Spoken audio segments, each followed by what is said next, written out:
Hey guys, welcome back, and today we got a new product on the bench. But before we jump into that, just want to give a huge shout out to Liberty Guns and Gear. If it wasn't for Dave over there, I wouldn't have been able to pick this up. I did pay for it. They didn't provide it for me. However, he did hook me up with his dealer cost so that I can keep my overall cost low.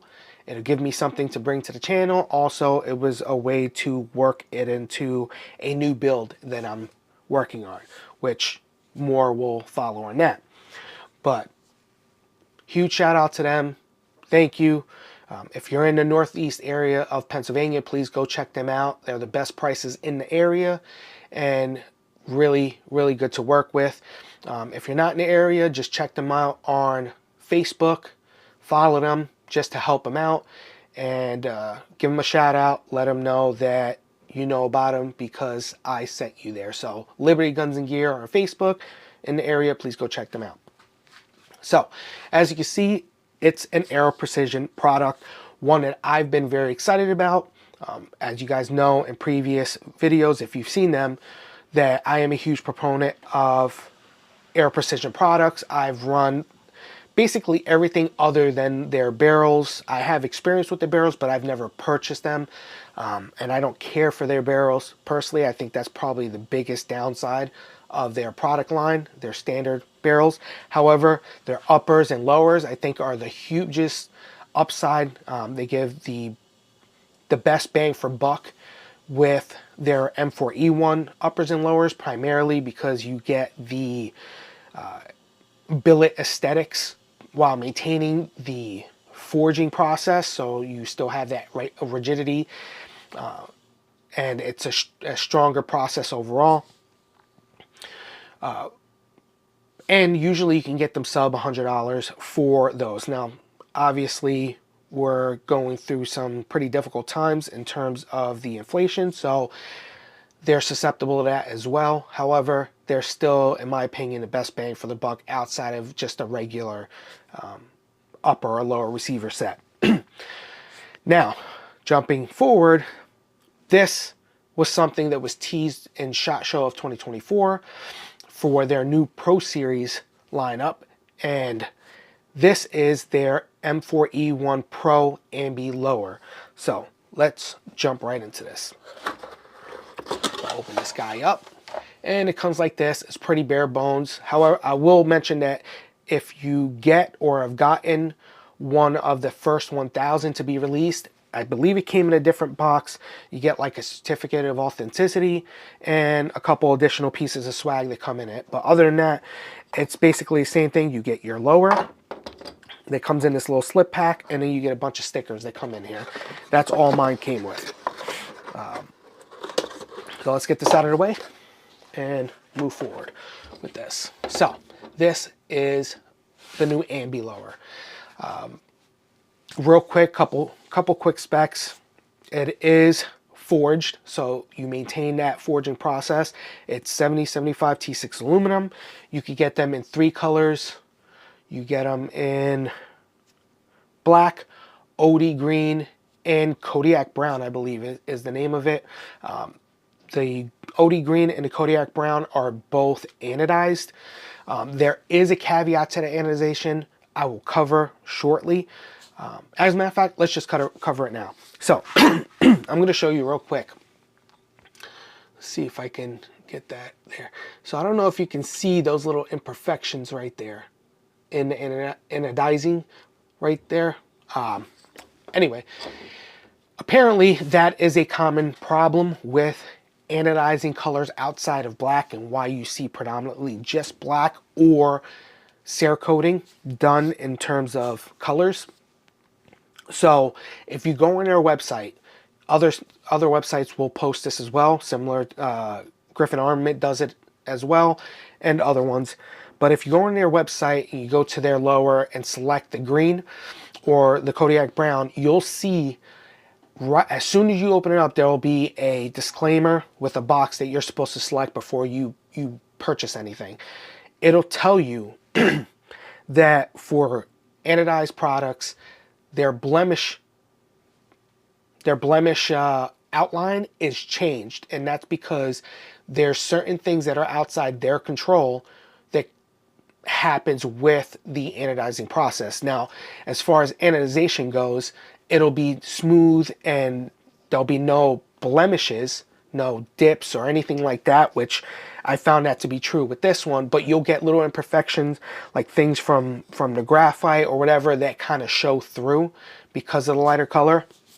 Darker colors not as much, but with black you don't see anything. But yeah, if you look if you go to their section about, and it goes further into detail, they give you a full write-up of why these things happen and how it's almost unavoidable because of the process of anodizing these materials, even as far as how the difference in material 6061 versus 7075 will actually cause a variance shift in the shade of the colors. So there's stuff to know about that going forward.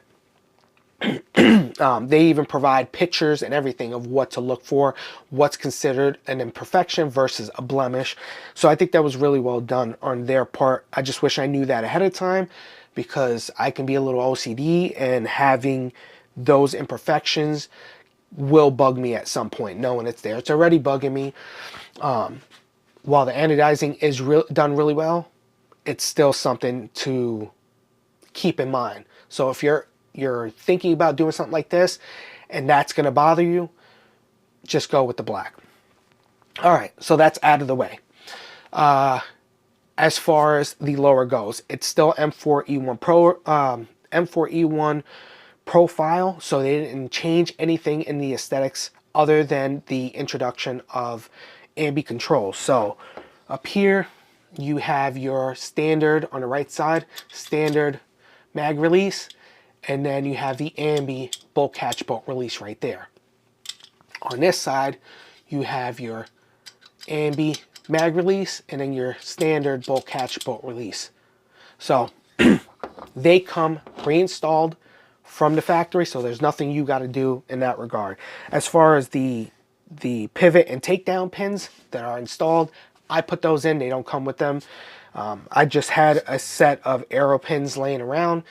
I wanted to see how they looked, or if I should go with something a little bit more fancy. But I like them the way they are. Pivot pins are pivot pins, so they work really well. So that is pretty much lower. There's nothing too insane to go in depth about. You know, you have your standard, really nice flared magwell, which I think has always been done really well on these M4E1 lowers. No difference with the Pro Series. The lockup between the upper and lower, so I do have an upper already for it, a anodized green upper that's going to be going on this once it's built out. And the lockup is very, very nice. So I like the way this is set up. I do love the manual of arms being the same on the left versus the right, instead of something like the Radian or the American Defense manual of arms, where you have a typical ping pong paddle on the left side, and then on the right side it's more of a up and down toggle for the release or catch. I like standardizing manual of arms, and this is really nice, and I get that from the LWRCs. So here's an LWRC lower right here, or full rifle but lower, and it's the same thing. You got your ping pong paddle on the right hand side, that same manual of arms as the left side, and then here's your magazine release. And then the same thing here, you got your magazine release right there, and then your ping pong paddle. So the manual arms remains the same and consistent. So the big con is the price. And I want to touch on the price because I think this is important, especially for something that's so new. So the MSRP on this is $329.99. Right now, with the Black Friday sales going on, they're about $280-ish if you can find them. even at that reduced price point, there's still other more proven ambi lowers that are coming in at a much lower price point. For instance, you have Radian. Radian's uppers are 515, 514.95, I believe, for their lowers, right? You have the, what is it, the ADAC or the American Defense UIC lower, the ambi lower. That one comes in at 420. Huge price increases, right? This one comes in at 330. However, it's brand new. I think to be asking that type of price point when you can go with a Griffin Armament, their Mark II, which is their ambi lower, they come in all the time standard at $219.99. So, and then with the sales, you get them sub $200, and they do sales all the time. Now, their manual of arms is that toggle style, up and down on the right hand side. So there is that if that's a concern for you. But even with the dealer cost that I was able to pay for this, it was still more than the Griffin Armaments Mark II ambi lower at its MSRP. So I hope to see these come down in price, and I think that's going to make a huge difference. But you know, I'm just not loving the price, and I think that's going to be one of the biggest things that hurts the this lower's ability to get out into the hands of more people. Outside of that, I do love the way that it looks, the way it's going, and I can't wait to build this out. So I will follow up more on this in the future once I get the build done and I can run it, and let you know my overall thoughts on this after I've put some rounds down range using it. But I foresee it being a really good lower going forward, considering it's a very similar layout to the LWRC's ambi lowers, and I love theirs. So hopefully everything works out really well. So thanks for watching, and I will catch you in the next video.